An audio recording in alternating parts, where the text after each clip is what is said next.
Hi friends, welcome to Meeja's Kitchen. ఈరోజు ఒక చాలా మంచి రెసిపీ కరివేపాకు పొడి.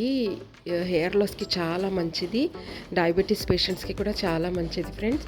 ఒక 2 టేబుల్ స్పూన్స్ అంత ఆయిల్ హీట్ చేసి ఒక 2 టేబుల్ స్పూన్లంత శనగపప్పు, ఒక 2 టేబుల్ స్పూన్లంత మినప్పప్పు, 2 టేబుల్ స్పూన్లన్నీ పల్లీలు వేసి మంచిగా ఫ్రై చేయాలి. అవి చిన్న ఫ్లేమ్ మీద మంచి ఇట్లా క్రిస్పీగా అయ్యే వరకు మనం ఫ్రై చేయాలి. అందులోనే ఒక 25 ఒట్టి మిరపకాయలు వేసి అవి కూడా ఫ్రై చేసుకోండి. ఒక 2 టేబుల్ స్పూన్లు ధనియాలు, ఒక టీ స్పూన్ జీలకర్ర, ఒక టీ స్పూన్ మెంతులు, ఇవి కూడా అన్నీ వేసి ఇట్లా మంచిగా కలర్ వచ్చే వరకు చిన్న ఫ్లేమ్ మీదనే ఫ్రై చేసుకోవాలి. మంచి స్మెల్ వచ్చే వరకు వీటిని క్రిస్పీగా ఫ్రై చేసుకోవాలి. ఫ్రై చేసుకున్న తర్వాత అవి తీసి మిక్సీ జార్లో వేసుకోండి.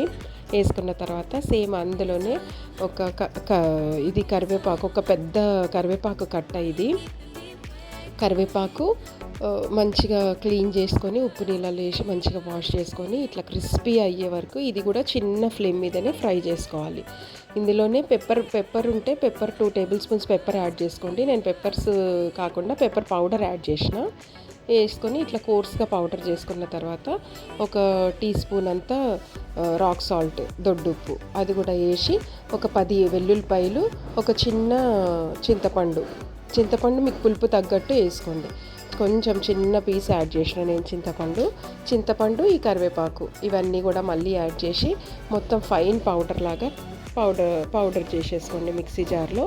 ఇంత అయిన తర్వాత దీన్ని మంచిగా స్టోర్ చేసుకోవచ్చు. ఒక 15 డేస్, ఎక్కువ రోజులు స్టోర్ చేసుకుంటే ఆ ఫ్లేవర్స్ అన్నీ పోతాయి. సో ఒక 15 డేస్కి సరిపోయినంత స్టోర్ చేసుకొని పెట్టుకోవచ్చు. మళ్ళీ తర్వాత మళ్ళీ స్టోర్ చేసుకోవచ్చు. ఇట్లా స్టోర్ చేసుకొని గ్లాస్ జార్లో వేసుకొని పెట్టుకోండి ఫ్రిడ్జ్ నుంచి. ఇది వేడి వేడి అన్నంలో ఒక స్పూన్ నెయ్యి వేసుకొని తింటే చాలా బాగుంటుంది friends. Thank you for watching.